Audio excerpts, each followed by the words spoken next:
എടവക്കൂറുകാരെ സംബന്ധിച്ച് കാർത്തികയുടെ മുക്കാൽ ഭാഗവും രോഹിണിയും മകേരത്തിൽ അരയും കൂടിയതാണ് എടവക്കൂർ.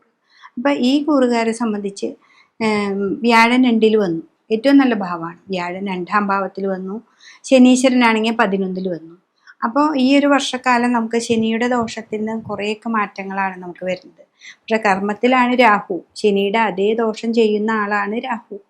അപ്പോൾ കർമ്മത്തിലൂടെ നമുക്ക് ഇങ്ങനെ നല്ല രീതിയിൽ പോകുന്ന നമ്മുടെ ഒരു ബിസിനസ് സ്ഥാപനമാണ്, അല്ലെങ്കിൽ നമുക്കൊരു ജോലിക്ക് പോകുന്നത് പോയിട്ടുണ്ടായിരുന്നു, പെട്ടെന്നായിരിക്കും രോഗാവസ്ഥകൾ വരിക, ചിലപ്പോൾ അതിനൊരു ഇഴച്ചിൽ വരിക. പതുക്കെ സഞ്ചരിക്കുന്ന ഒരു ഗ്രഹമാണ് രാഹു.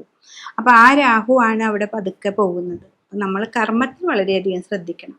എന്നുവെച്ചാൽ ലാഭം അവിടെ ലഭിക്കണമെങ്കിൽ കർമ്മത്തിൽ വളരെയധികം ശ്രദ്ധിക്കണം.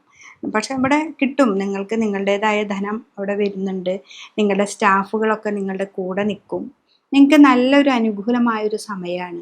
അപ്പം നമ്മളും അത്ര ഉഷാറോട് കൂടി നമ്മൾ മുന്നോട്ട് പോകണം.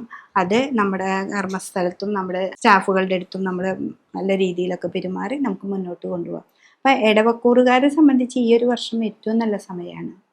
പിന്നെ അവരുടെ ദശാകാലങ്ങളൊക്കെ നോക്കണം. കുട്ടികൾക്കാണെങ്കിലും അതെ, അവർ എക്സാമൊക്കെ എഴുതുന്നു, നല്ല മാർക്ക് മേടിക്കാൻ പറ്റും, പുറത്തേക്ക് പോവുക, അവിടെ നല്ലൊരു ജോലി, നല്ലൊരു ഓപ്പർച്യൂണിറ്റി നമുക്ക് കിട്ടാൻ സാധിക്കും. പിന്നെ അതേപോലെ തന്നെ ഒരു വിവാഹ കാര്യങ്ങൾക്കോ അല്ലെങ്കിൽ സാമ്പത്തികമായിട്ട് പിന്നാക്കം നിന്ന് പ്രശ്നങ്ങളൊക്കെ ഉണ്ടാക്കുന്ന മക്കൾക്കോ ആണെങ്കിലൊക്കെ നന്നായിട്ട് വരുന്നൊരു സമയമാണ്. അപ്പോൾ മൊത്തത്തിൽ പറഞ്ഞാൽ ഈ ഒരു വർഷം എടവക്കൂറുകാർക്ക് ഏറ്റവും നല്ലതാണ്. അപ്പോൾ മകേരി നക്ഷത്രത്തിൻ്റെ പകുതി ഭാഗം മാത്രമാണ് നമുക്കിവിടെ വരുന്നത്. അപ്പോൾ ഇത് എടവക്കൂറിൽ വിടുന്ന ഈ നക്ഷത്രക്കാർക്ക് ഏറ്റവും നല്ല ഒരു സമയമാണ്.